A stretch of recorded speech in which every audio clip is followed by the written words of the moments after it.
All right, camera is green. We should be live. Welcome, everybody,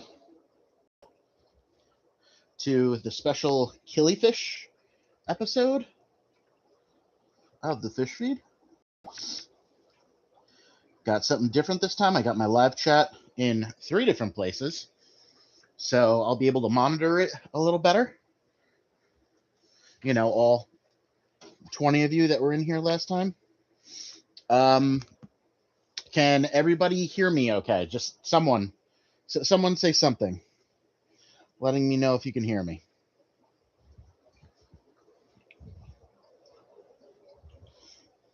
Perfect. Excellent. So what's going on? Hello, all. Awesome. Got a bunch of new people in here. Bob Manel, welcome. Nick, welcome. Bob Claffey, welcome. And Joel Hare. I'm assuming that is Inchoate, Joel. And then we got Lizzie, 407. What's going on? How you doing? This is going to be interesting because I made some bone broth, and I burned the hell out of my lips. What's up, Cosmin, Killy Gang? All right, so I'm going to start off with feeding. Just because. I think I'm going to go tropical granules today. I'm running low on these, so I might have to order some of these. These are cobalt tropical granules. I don't know if anybody has ever fed these before, but they're really awesome. They're pretty expensive, but Cobalt Foods makes expensive stuff, and they don't come in this container. I kind of put it in here. But this is a really good killifish food for killies that will eat dry food.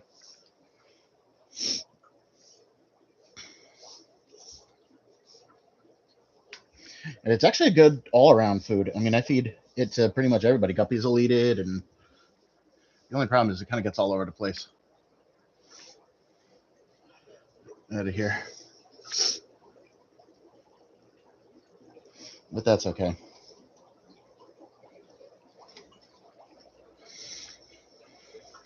Dry food feedings are always super easy and convenient when you have them in containers like this. And give the rainbows a little more because there's a lot of fish in these tanks and they are breeding nonstop for me.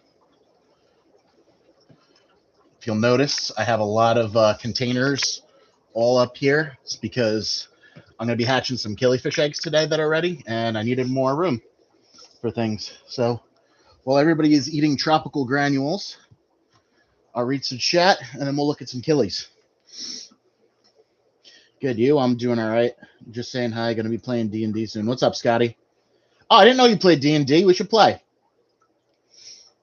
I wish that I had more time to. I would be playing every week, but I was working on watching the replay of past shows. Yeah, I know. Dave Crowell, what's going on? Did you see my last email? Let me know when you need me to find a venue. You play with fish tubers every Tuesday night. Oh, that's awesome. What time do you guys play? Probably right when I'm doing the stream. All right. Let me get you in close. Let's show you some killies, and then we can go into, I don't know, doing some other stuff. Since the show this week is all about them.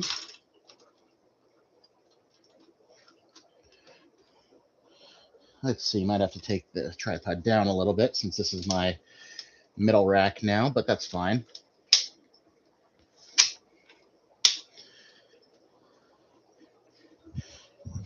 So for the most part, these are how I keep all of my killie tanks. They're super bare bones. Let's try to put that down a little bit. When I'm breeding, this is kind of the thing. If they're smaller, then I will kind of keep them, you know, with Java moss or something else. But for the most part, this is how I keep them now.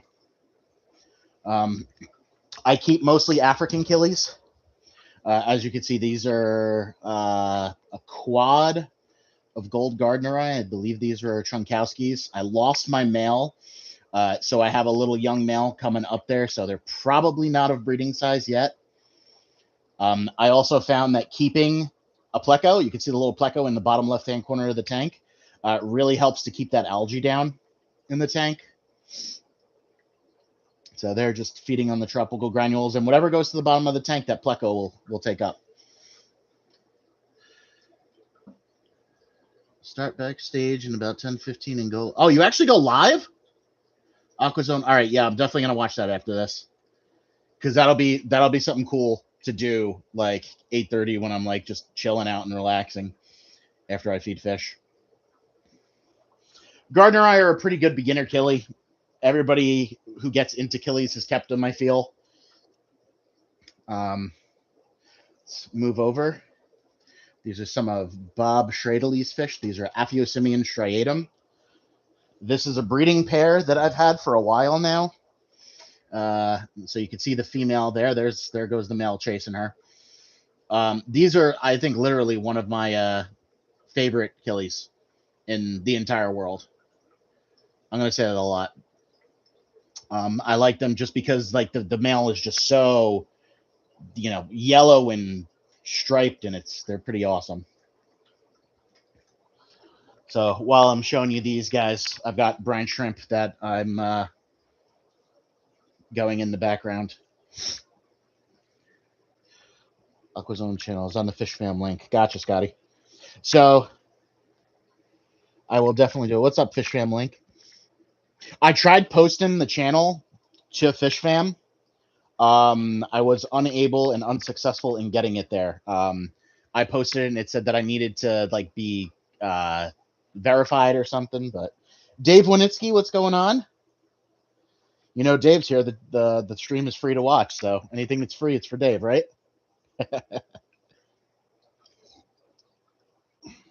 Hope to see you maybe Thursday if I end up going to Bucks County. Go over to my next tank. This is a breeding group of Gardneri P82. And once again, I've got a really nice bristle nose in there, trying to clean everything up. These guys always make a mess. I don't know what it is about this tank. There's always so much more muln on this tank than there is any other ones.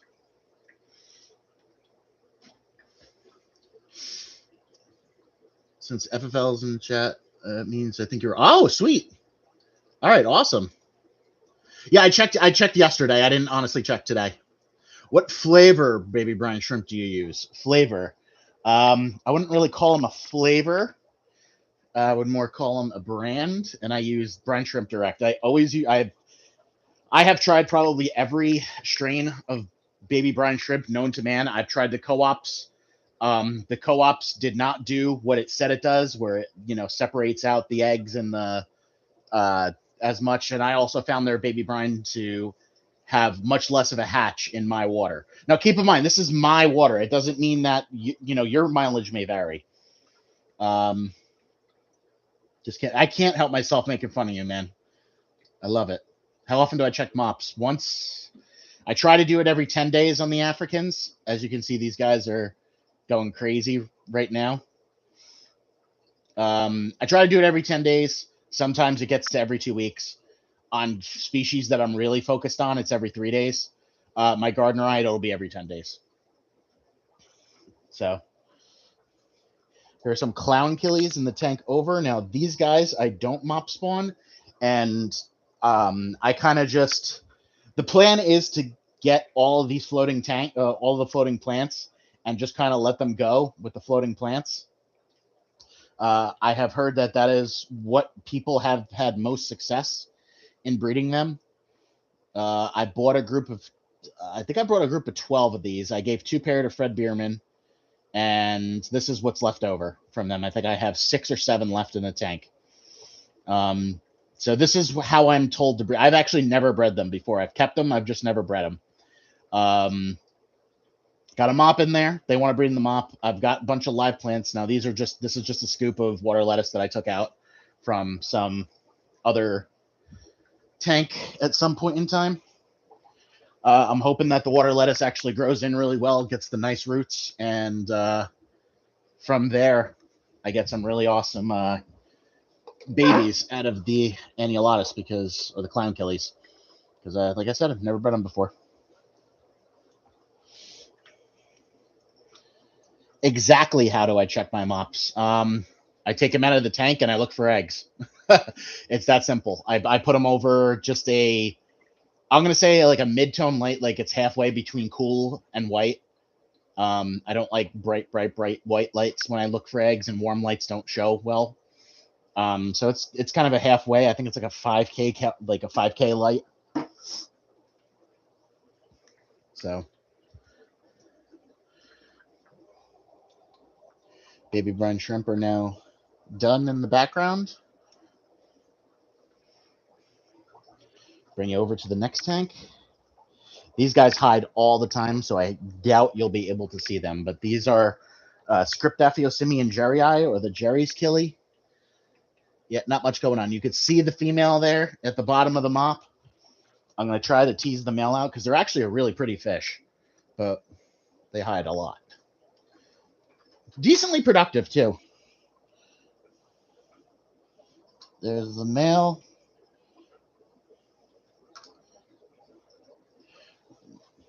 Try to get some light in there. I mean, come on, look at the colors on that male, if you could see it. But yeah, this is kind of what they do. They just kind of sit.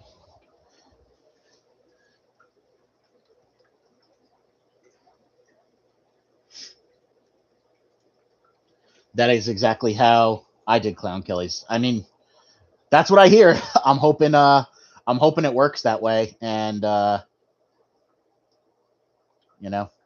get something out of them, because not a lot of people are breeding them nowadays, and whenever I do see them in the hobby, they're kind of stupid expensive. Like I remember them being a $2.99 fish. Now they're like up to $8. So those are the jerryi. Let's put their mop back. I just pulled eggs a couple days ago, so I'm not going to pull any eggs out of them today. We'll do that on another stream. I'll do a stream specifically focused on egg picking when it lines up right to one of my egg things. Let's do a couple more tanks just that I have here, because I got the camera set up. These are Aphyosemium bitaniatum. I bought them as the strain Osumare. That's the male out in the front. He's an old male now. From the last Mako meeting that I went to, I believe we had discussed that it's probably an old strain called Osumare Mika, or just Mika. Really nice rainbow coloring to this fish when it's in full color. I have pictures. We're not going to get much out of them right now because, like I said, the light's down, and that is an old male. But they're still breeding. Whoops. Sorry about that. Next up, empty tank. So I was going to take this out because I don't like showing dead fish, but I do kill fish every now and then, and I'm not perfect. I bought these. These are a Northo. I bought them like last month or so. The female was doing great. Unfortunately, Northos don't live that long. I think this pair was old when I got them. You could see right by the filter, the female passed away. The male is still right there. I'm not sure if you could see him in the corner, right above my finger, right here. But unfortunately, the female right there behind my thing passed away. But I did get eggs from them. This is how I breed Northos, in a mop, so the female can hide, and then I let their eggs go over green sand. Dave is an expert on mops. He cleans the kitchen floor every other week. Yeah, I heard. So, yeah, these, I love Northos, but I wish they lasted longer. Finally, there are 2 pair of gold Austral in this tank. I'm trying to get it so that let's try it this way, so that there's not so much of a glare, but that is what it is. Like I said, I do pretty much everything the same. But I don't know why with Austral. I have never had the luck that other people have had with Austral either. I'll get eggs. I have no problem getting eggs. I have no problem keeping my lines good, but I just can't, for some reason, produce them in numbers. You know, I'll get 17, 18 eggs a week out of them, and out of 17, 18 eggs, one will be fertile. So, all right. I just finished doing, let's get that back here. Just finished doing some brine shrimp. So let me run these through the net real quick. Then I'll do brine shrimp.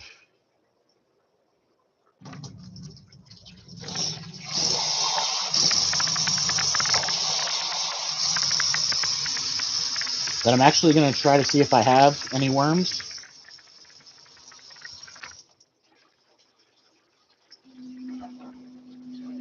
Got a decent hatch of brine today.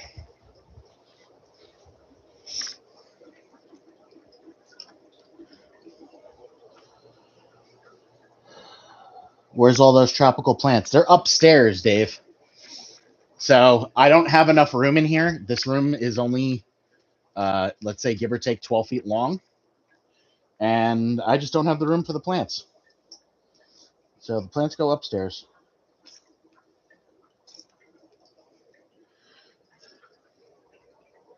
Now, for the most part, everybody gets brine shrimp because everybody eats brine shrimp.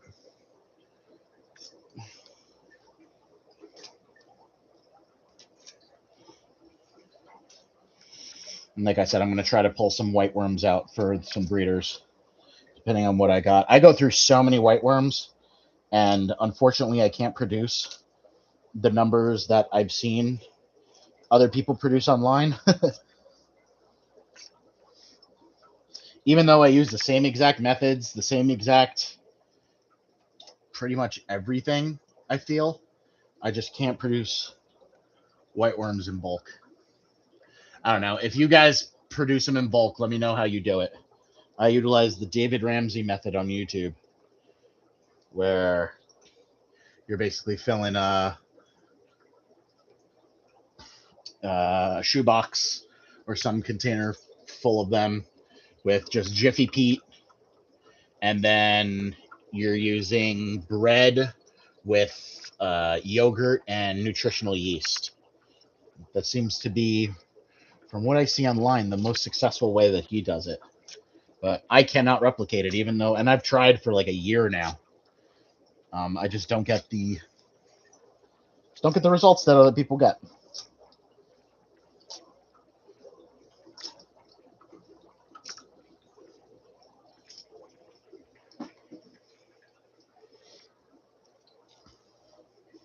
Don't know why. I wish I did, but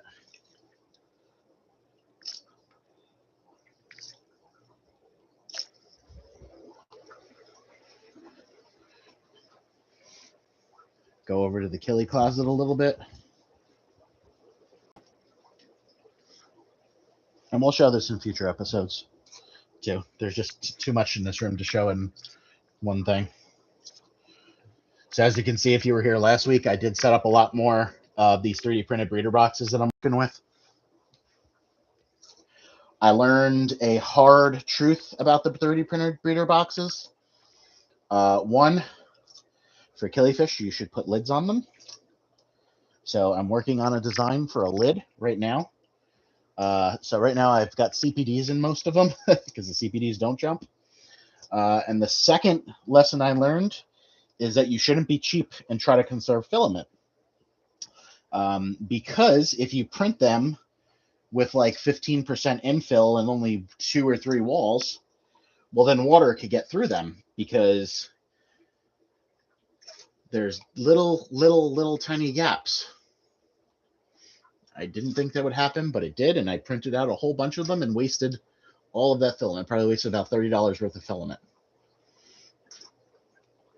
But my goal is to utilize these breeder boxes exactly how they are, kind of like the Fluval ones, and be able to build a 3D printed breeder box with a lid that's all encompassed. I'm right there. I'm very close. This was a free file that I found, and I have been tweaking it to make it perfect and almost exact to this. And they're working pretty good. They bubble really, really well so far. My goal is to get every 10-gallon tank one of them. This way I can kind of use every 10-gallon tank twice, and that would give me an additional 18 areas to breed fish.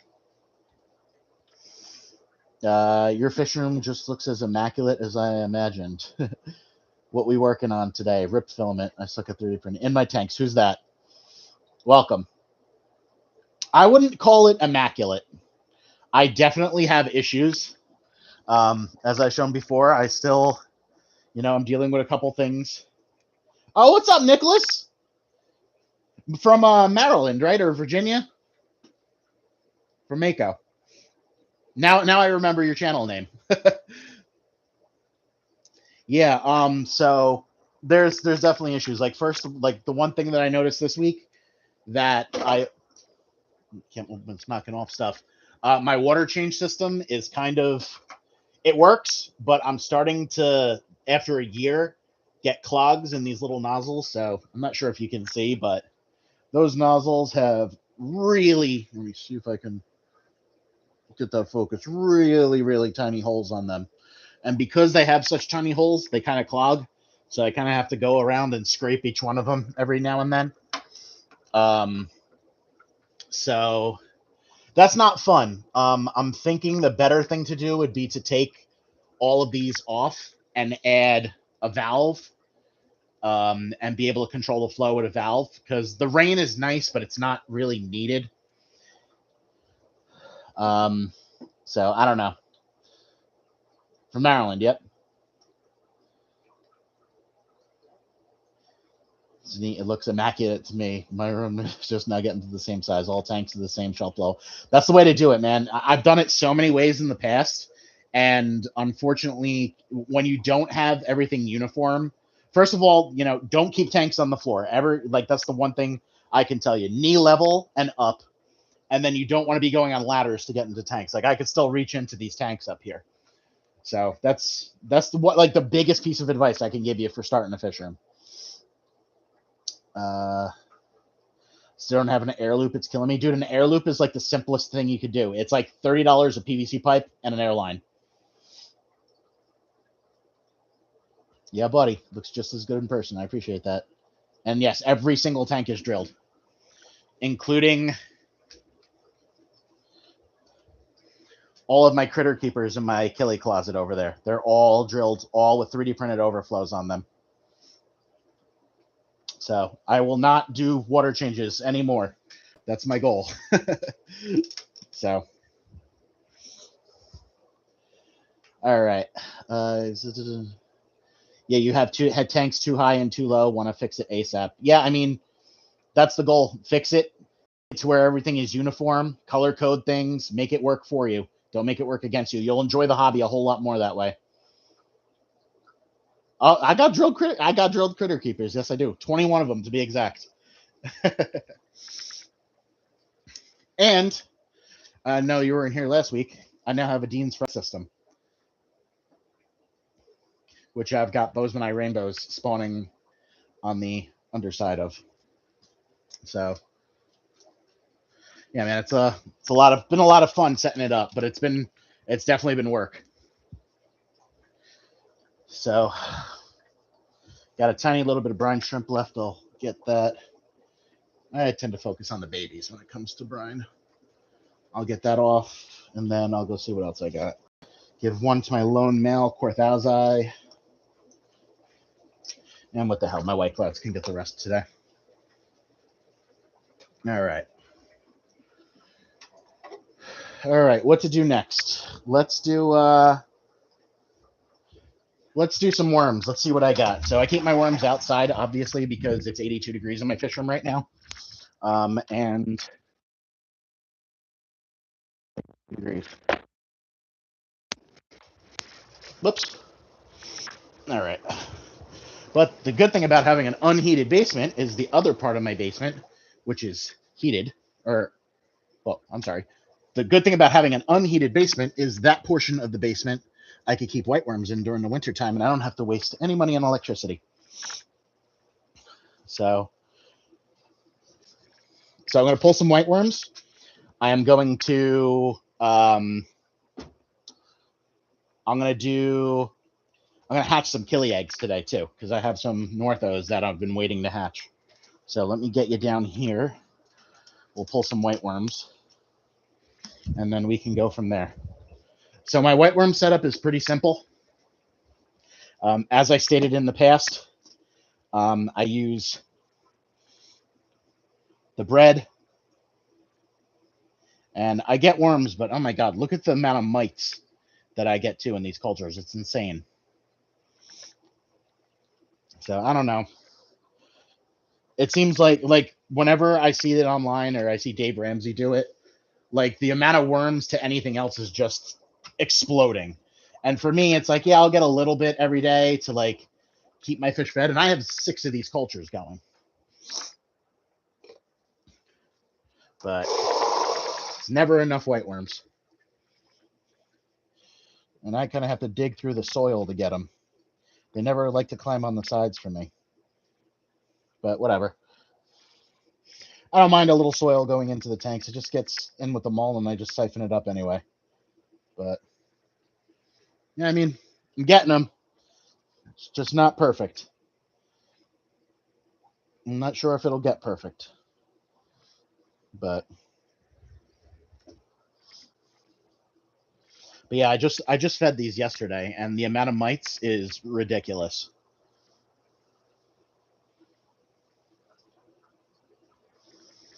I don't know.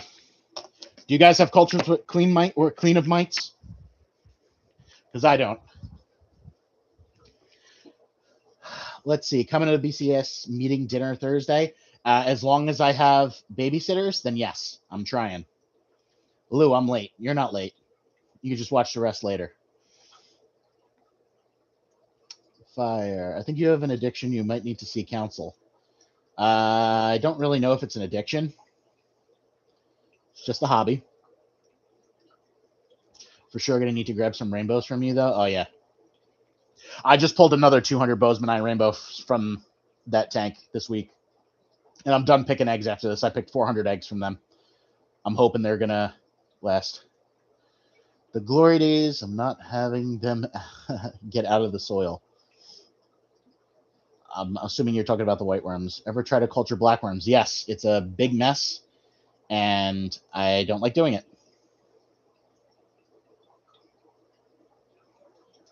But like you, I don't usually get. Yeah, I mean, I get a good amount, Lou. The mites overcompete them all the time.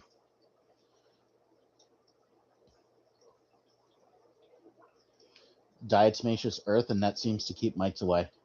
Yeah, but Dave, do you get enough that you're able to actually feed your culture, like feed your fish from, like every day? Because here's the thing, like in the summer, I'm kind of spoiled because I have Daphnia going nonstop, which I wish I had during this time of the year, but I don't. So my method for doing this is I just let the worms settle out of here. The mites float, and then I just pour off the water until it becomes kind of clear.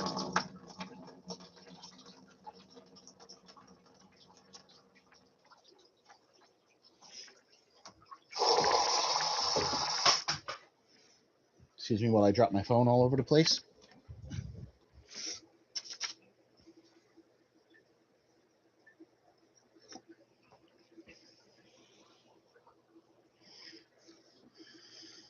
Going all in on Daphnia and Moina this year. Yeah, I did a couple of years ago. I did like a 300-gallon Daphnia tub, and I don't regret it because it's literally no work. But yeah, cultures aren't like David Ramsey's, but I can feed every other day. Okay, that's still good. I would say that's exactly where I'm at. They're not like David Ramsey's, but you know, I can feed out of them, and that's just 1 out of 6 cultures. And you know, it is what it is. But he harvests ounces of worms from his cultures, and I don't understand how he does it. Ounces, not you know. But either way,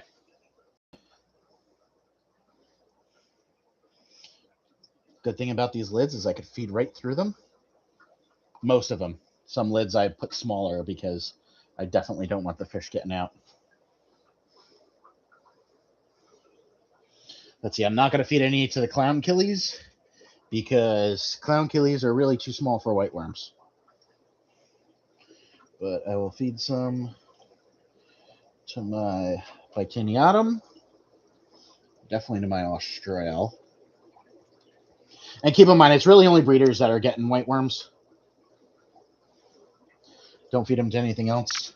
I actually have blue Galaris down here, so they're going to get some. You'll see them another day. I have to hold some secrets. Some more Gardneri. I really just have a couple different species of everything down here. Some of these lids. All right. None of those are breeders. We got some Chromaphia simians down here that are growing out. Give them some. This is where I get to the bottom of the barrel and it's just dirt.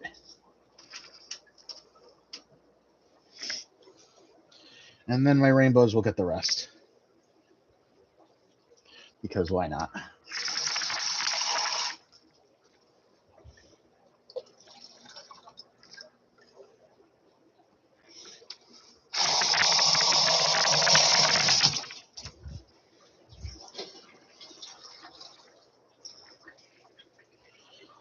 All right, where are we at? Here's to breed less species. Yeah. Don't drink from the wrong container. I actually almost did that once, but I'm good for now. I got the right container. So for killifish, that's Aphia simian hera, Australabius nigripinus, and the funge location of Galaris. But I'm already realizing I need more fry space. I know. So it's funny. That's why I'm setting up fry tanks right now, is so that I can have the fry space for when I hatch out these Northos. I was fine when I had less killifish, and that could be confusing when you were getting younger. I got to get more organized, like you said. Definitely, dude. Cameron, you interested in Limia perugiae? I've bred them many times. I think I have them in for BAP points at most of the clubs. So, no longer interested in them. I've done them. They're beautiful fish. They're super peaceful, awesome Limias, but just don't want them anymore. Good to have. All right. So I would say I'm pretty much done with feeding. Everybody got at least a dry food, at least brine shrimp, and then all my breeders got a little bit of white worms. My rainbows are going nuts for them. Yeah, I got to siphon the mold out of some of these tanks soon. Getting way behind on it, but that's all right. All right, let's hatch some killie eggs. This is the fun part. So I was really super lucky this year. I've got a bunch of eggs in this little cardboard box here. Not cardboard, styrofoam box. Limia perugiae are the new Dodreyi everywhere. And you know what's so funny? So the Limia Dodreyi San Marcos, they are not in the hobby except in the Northeast. The Northeast has so many of them, but you go anywhere else and they're like not in the hobby. Had Grindelwald cultures full of mites. Was hesitant. Cercoria fry that haven't had any side effects. Mites have never affected fish. I think they pretty much just float on the top. But all right, let's do some killie eggs here. So I was lucky. One of my friends got out of the hobby after collecting a whole crap ton of killies. And hold on, let me get over here. All right, perfect.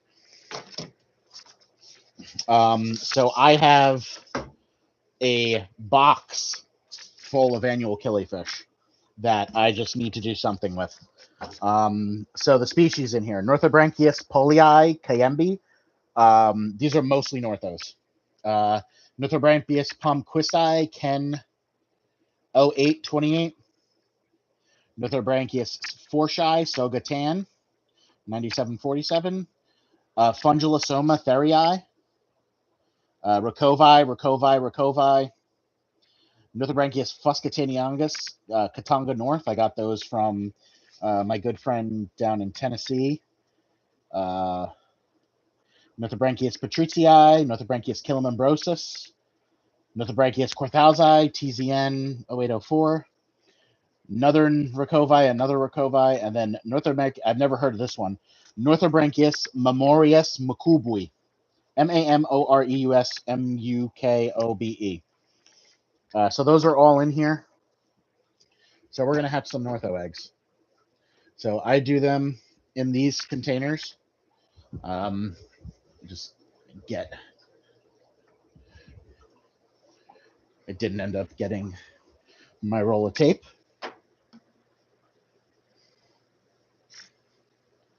Let's see. Got to bring my dry to Cali then. Yeah, no. I'm telling you, they're like not in other states. I mean, some people have them, but we are crazy populated in the Northeast. All right, so the first ones, I'm not going to do the Gunther Eye. I'm going to do them because I just hatched these and I have a tank full of them.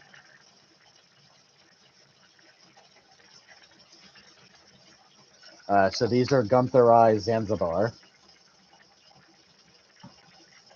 I don't know when they were collected, but I hatched them. Let me go look at the hatch date on the tank.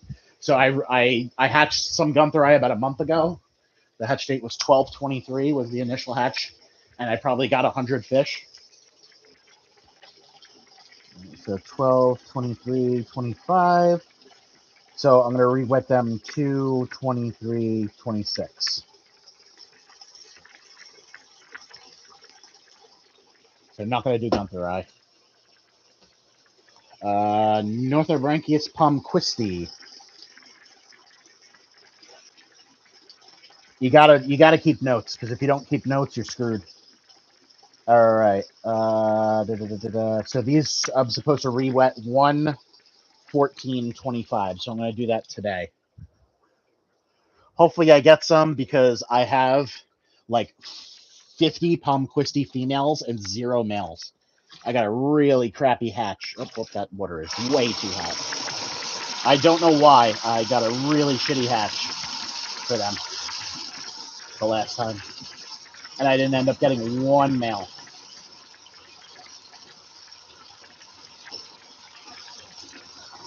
And if you don't know what these fish are, Google them. Be a lot easier than me explaining. Okay, all I'm doing is grabbing water here for these guys.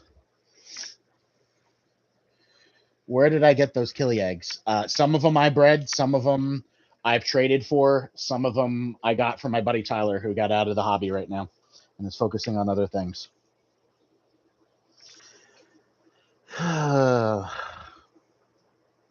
These are all African pillies. So you flood the eggs, and we all just wait here till they hatch. Yep. Now, what I'm going to do is I'm going to put the eggs in the water, and then next week I'll let you know what hatched. That's at least the goal. All right. So the pomquisti I re-wet on 2. What's today? 2/03/26. Good enough. And I always throw away containers. I try not to reuse these little tiny deli cups. Okay, I need to do the Northopulii Kiembe.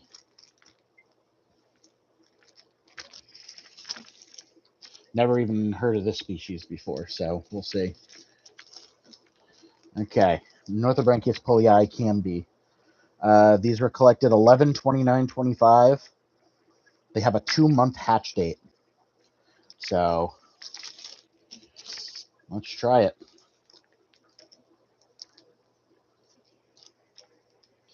What I try to do is I always try to look to see. Let's get you a little more over here.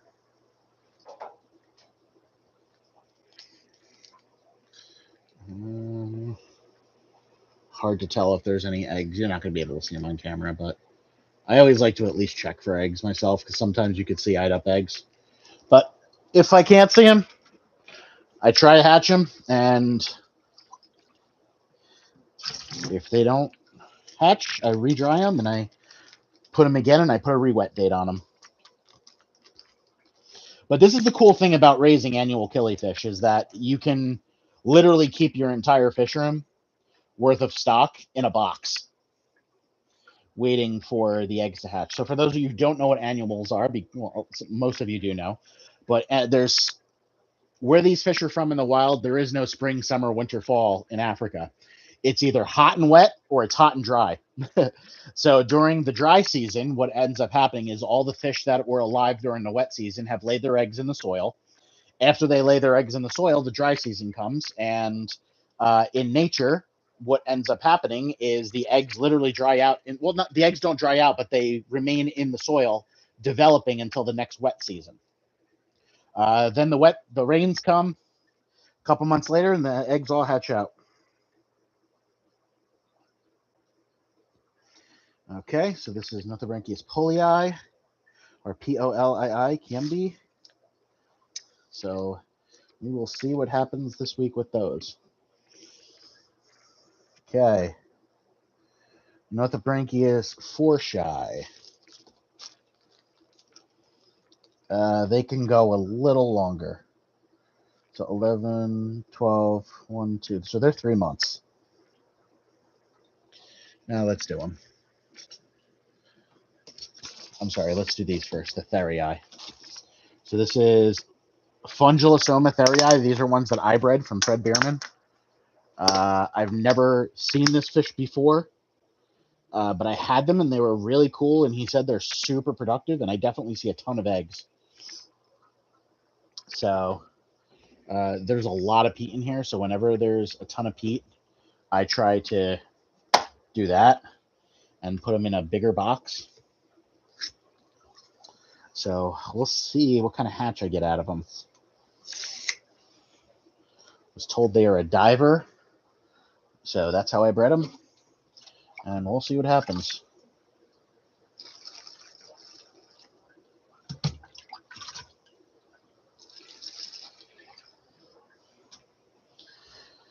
All right, I'm running out of room here. I'm going to go put these on my little killie rack over there, hoping that I wake up tomorrow and I just have a ton of fish that I get to siphon out and spend an hour doing that. All right, everything's labeled. Most important thing, make sure you label everything. See a lot of people in their rooms and they're like, oh yeah, I remember what that is, and then they don't remember what it is. Okay.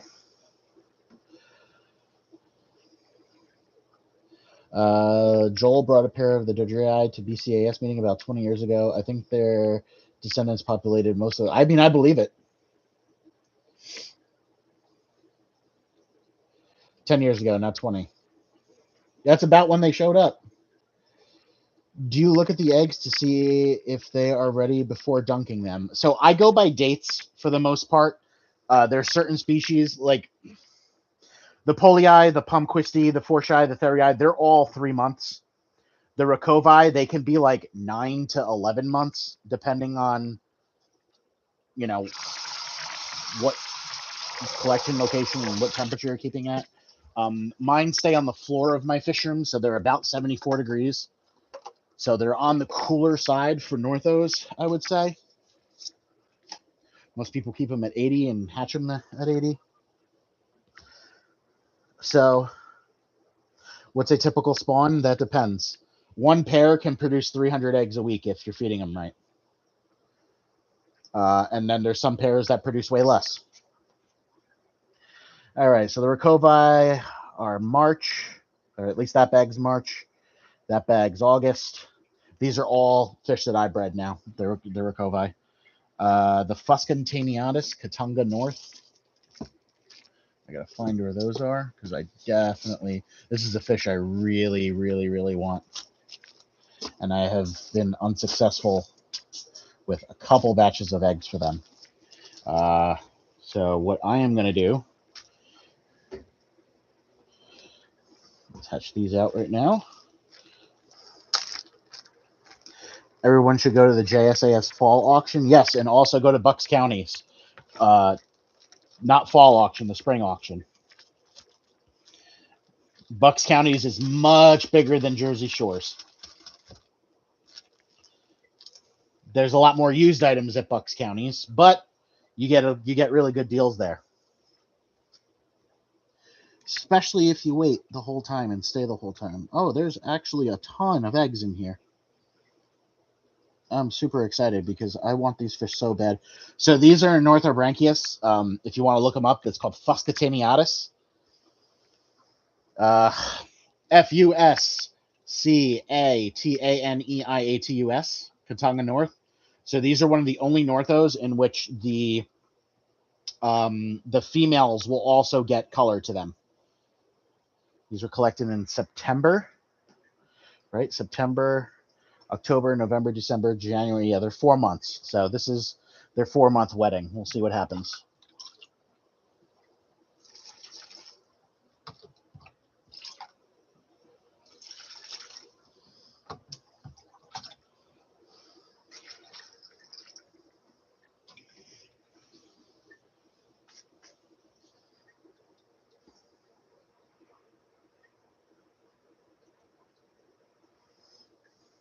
Okay. All right. Patrizii, Calambrosis, nothing.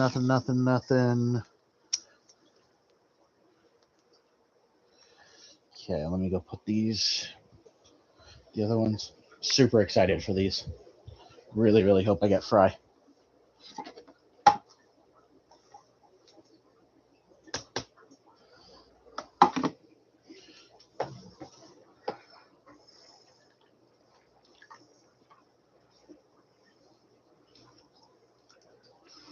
They're a fish I've wanted for a very, very, very long time.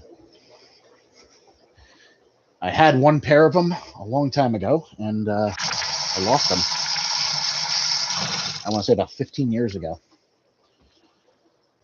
All right. They hatch in regular dechlorinated tap water. No RO water needed, right? That is correct. At least I hatch them in regular tap water. And keep in mind, my tap water comes from a well, so might be different than yours. How do you not remember what fish you have? I don't remember. Well, I don't know. What are you saying? Why don't I remember? Because I have a lot of eggs put away. How I do remember? I keep charts. All right. So Fuscataniatus, I think those are. Nope. I have one thing of Northo Rakovi that are ready to hatch. So Rakovi 929. I think those are them. Nope, those are not them. Collected 11.5. Those are definitely not ready. Yeah, for sure. Nope, these are all 3 to 4 months, so they'll be ready in about 2 months' time. Killifish. Those are 6-monthers, so those aren't ready.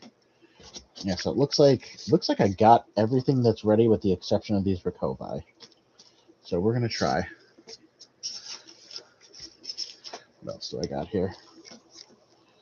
Memorius Makubui. That's that weird one. I have a couple fry from those. Rude Wild Camp. This is another strain of Rakovi. All right, so these are the only ones that I have left. So these were my first spawn ever of Rakovi that I did this in 2025. So let's see what happens.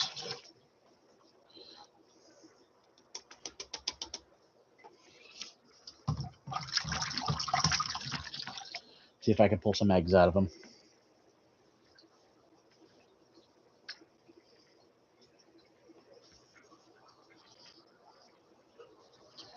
I think I better give them a little more water than that. think they deserve a bigger one. Yes, most definitely.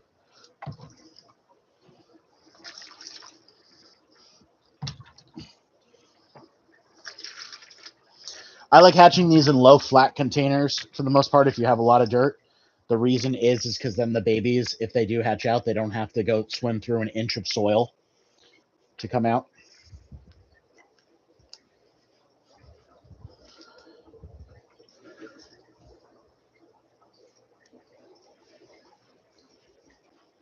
All right, that's pretty much it for those. Now these literally go on my shelf here. So I'm doing 5 species today. At least I'm hatching 5 species. These go onto my shelf, and I forget about them until tomorrow morning. Tomorrow morning, I check on them. If I do see a couple of them hatched out, I try to pull as many of the hatchlings out as soon as possible and start feeding them vinegar eels. And yep, and that's it. And the rest of these killies will go in the box for next month. And then, God, 5 is a lot for 1 month. I normally only hatch like 1, but for some reason, I don't know why, I had a bunch of them this month. So, good time to do a killie talk.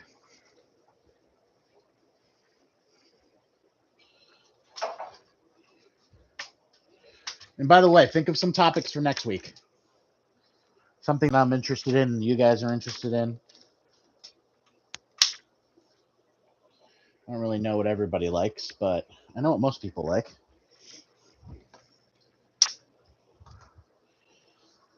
All right. So this goes up here till next time. And I'm pretty much done for the day.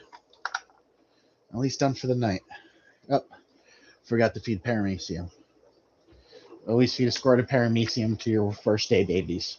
No matter what they are, whether they're killies, whether they're rainbows, CPDs, always feed paramecium. It's so easy to do. So let's see here. Did I say what temperature I incubate the eggs at? Yes. So all of my eggs are underneath my closet, literally right there on the floor. At my floor level, it's 74 degrees. 74, 72, depending on, a bunch of factors. But right around 74, 72 degrees. Good luck. Thank you.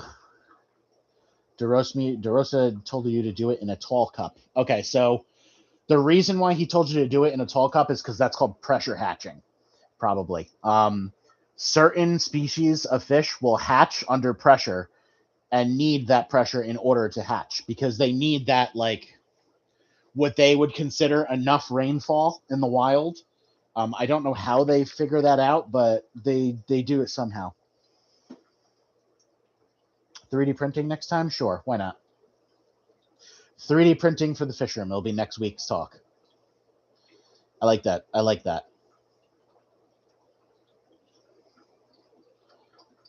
Yeah, next week so here's the thing. So next week I hope to have all of these filled up. I have to redo these 2 prints. I hope to have all of these filled up. And if I do get success on all 5 of those, I'm going to have 1, 2, 3, 4, 5 more sets of killies that I'm going to need room for. So that'll be there. I mean, I have bigger tanks. I have a tank with panda cories in them. I can put the killies on top of the panda cories, but not till they get older. I have an empty tank here. I've got 5 empty tanks right now. But I don't like putting killies straight into a 5-gallon tank because I like to make sure that they're getting the food and make sure that they're eating well. So yeah, we'll do 3D printing. Other than that, I've got nothing else to say. I appreciate you guys joining me once again, and we'll do the same thing next week, same time, same channel, focused on 3D printing. Yeah, my meetings I'm going to this month. So, like I said, I'm going to try to make Thursday, as long as I make sure I have a babysitter and everything goes well at work. So that'll be Bucks County Thursday. Then I guess Jersey Shore will be on Monday because it's normally the Monday following that. Tom, are you still in here? What's Bucks County's talk on Thursday? No, not all 5.5s in the room. So these are all 5.5s from here all the way down there. And then these are all 10s. So keep in mind, my room is mostly focused on killies and guppies. So, but does anybody know what Bucks County's talk is in February? Jersey Shore, the talk will be. Sure. What do we have? We have Dieter coming in, our friend from Germany. He's speaking on pelletariums. Excellent. So catfish diversity with Dr. Sabaj. That'll be at Bucks County. Then we have Joel on rainbow fish at that's Delaware County Aquarium Society, or is that Diamond State? I think DCAS is Delaware County, right?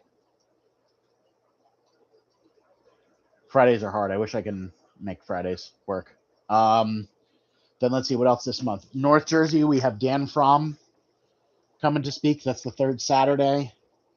The MECA meeting, which is the Metropolitan Area Killifish Association, they meet third Wednesday, and there's always some type of program on killifish. It's pretty rare we have a wide, a live speaker. Delaware County, yeah. So they meet. Where do they meet, Dave? For Delaware County? I really would like to make one of the meetings on a Friday, if possible. And that is this Friday, right? So whatever the 6th, I believe that is. If today's the 3rd, so 4th, 5th, 6th. Yeah, it's the 6th.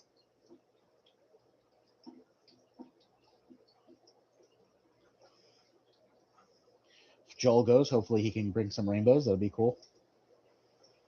But yeah, so that's where we're at. I'm going to try to make as many of them as possible. And there it is. Holy Myrrh Bearers Church, Swarthmore, Pennsylvania, for those of you who want to know. All right, I'm dragging on. Thank you guys for coming. I'm going to be doing this, like I said, every week, same time, 7:30, same channel every week. I appreciate you all being here, and we'll see you next week. Thanks.